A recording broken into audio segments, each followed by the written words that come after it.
অৰুণোদয় 3.0 বুলি কম। এই আঁচনিখন অসমৰ ৰাইজৰ বাবে সমৰ্পণ কৰাৰ এটা বিৰল সৌভাগ্য আমি সকলোৱে লাভ কৰিছোঁ। 24.60 লাখ পৰিয়াললৈ অৰুণোদয় আঁচনিৰ ধন ৰূপান্তৰ কৰিব পাৰিছোঁ।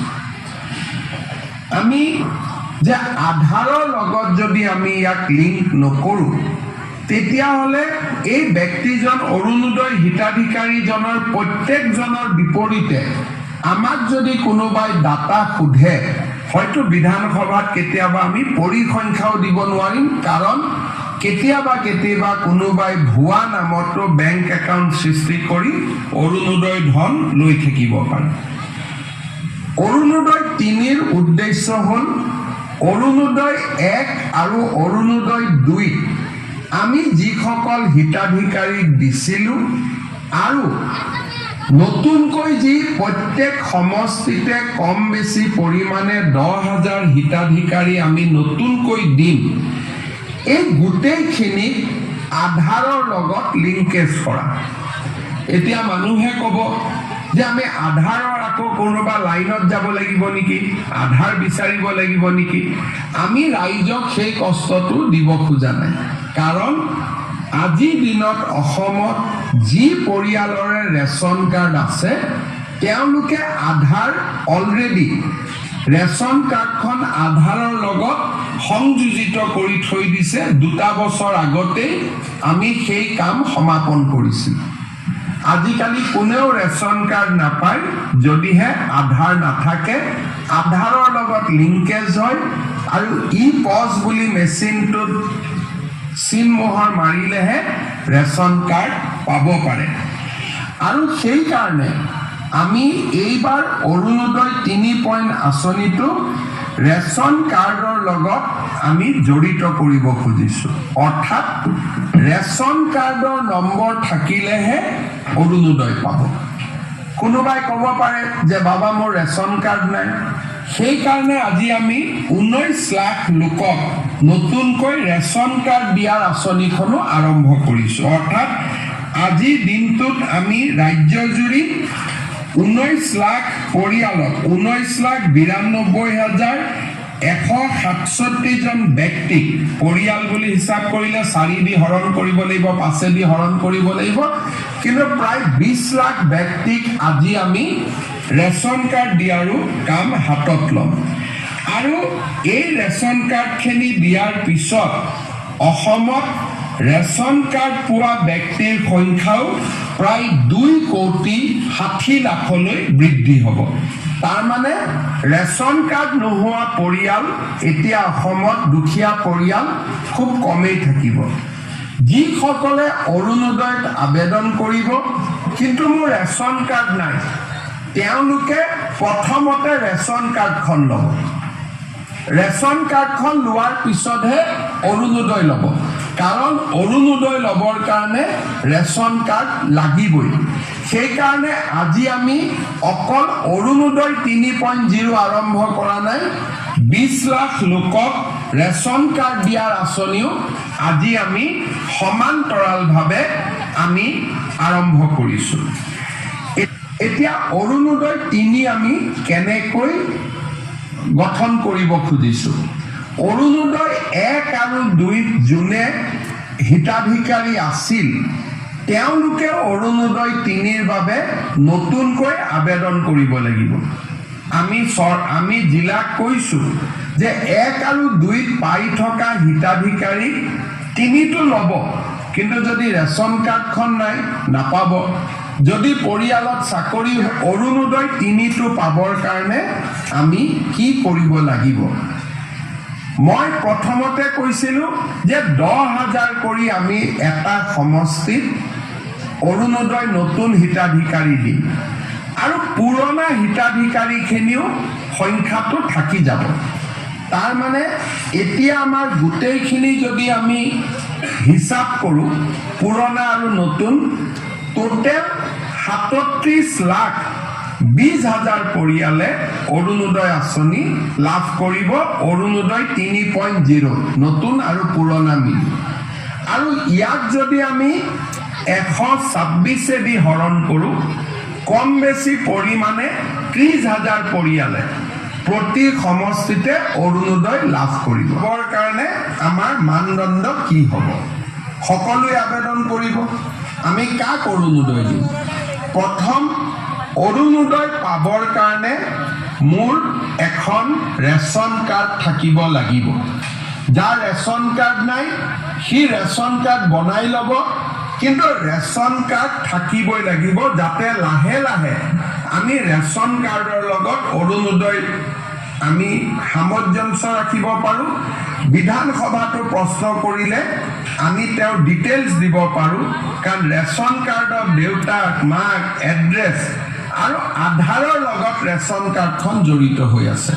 তাৰমানে অসমত অৰুণোদয় 3.0 ৰেচন কাৰ্ড, আধাৰ, অৰুণোদয় এটাই ডাটাবেছ হ'ব। আমি লগে লগে যোনে যি প্ৰশ্ন কৰে আমি লগে লগে উত্তৰ আমি দিব পাৰিম। অৰুণোদয় পাবৰ কাৰণে আমি কি কৰোঁ? প্ৰথম অৰুণোদয় আমি কাক দিওঁ? যে গাঁওখনত গোটেই মানুহ বহিলে, মিটিং হ'ল যে আমাৰ গাঁৱত 100 অৰুণোদয় আহিছে, আমি কেনেকৈ বিতৰণ কৰিম? বহুত সময়ত বহুত মহিলাই মোক কয়, বাবা মই অৰুণোদয় পোৱা নাই। কোনোবাই কয় মই অৰুণোদয় পাইছোঁ, কোনোবাই কৈছে মই ধনী মানুহে অৰুণোদয় পালে, দুখীয়াই পোৱা নাই। মই ইলেকশ্যন মিটিঙত গ'লে মানুহে এনেকুৱা বহুত অভিযোগ কৰে। আজি অসমৰ সকলো জাগাতে 2,000, 3,000, 5,000 মানুহ বহি আছে, বিশেষকৈ আই মাতৃসকল বহি আছে অৰুণোদয়ৰ বিষয়ে শুনিবৰ কাৰণে। মই বুজাই দিব খুজিছোঁ যে অৰুণোদয় কোনে কোনে পাব লাগে। প্ৰথম অৰুণোদয় পাব কোনে লাগে? বিধৱা মহিলাগৰাকী, অৰ্থাৎ যি পৰিয়ালত বিধৱা মহিলা আছে সেই পৰিয়ালে অৰুণোদয় আঁচনি পাব লাগে। যদি কোনোবা পৰিয়ালত 45 বছৰৰ ওপৰৰ অবিবাহিতা ছোৱালী আছে, সেই পৰিয়ালটোৱেও অৰুণোদয় পাব লাগে। কোনোবা পৰিয়ালত যদি বিবাহ বিচ্ছেদ হোৱা মহিলা আছে, সেই পৰিয়ালটোৱেও অৰুণোদয় পাব লাগে। কোনোবা পৰিয়ালত যদি স্বামীয়ে বিবাহ বিচ্ছেদ আইনমতে দিয়া নাই কিন্তু এৰি থৈ গুচি গ'ল, তেনেকুৱা মহিলা থকা পৰিয়ালত অৰুণোদয় পাব লাগে। এইটো হ'ল অৰুণোদয়ৰ প্ৰথম নিয়ম। দ্বিতীয় অৰুণোদয় কোনে পাব লাগে? কাৰোবাৰ ঘৰত যদি তৃতীয় লিংগৰ ব্যক্তি আছে, পুৰুষ আৰু মহিলাৰ পিছত আৰু এটা লিংগ থাকে উভয় লিংগ, উভয় লিংগ থকা পৰিয়ালতো অৰুণোদয় আমি দিব লাগে। তৃতীয়তে, যাৰ ঘৰত দিব্যাংগ ব্যক্তি আছে, কাৰণ পৰিয়ালটোৱে দিব্যাংগ ল'ৰা ছোৱালী এটাক চাবৰ কাৰণে খৰচ কৰিব লাগে, দিব্যাংগ ব্যক্তি থকা পৰিয়ালক আমি অৰুণোদয় দিব লাগে। তৃতীয়, চৰকাৰী বৃদ্ধাশ্ৰমত যিসকল আইতা থাকে সেই আইতাসকলক আমি অৰুণোদয় দিবই লাগে।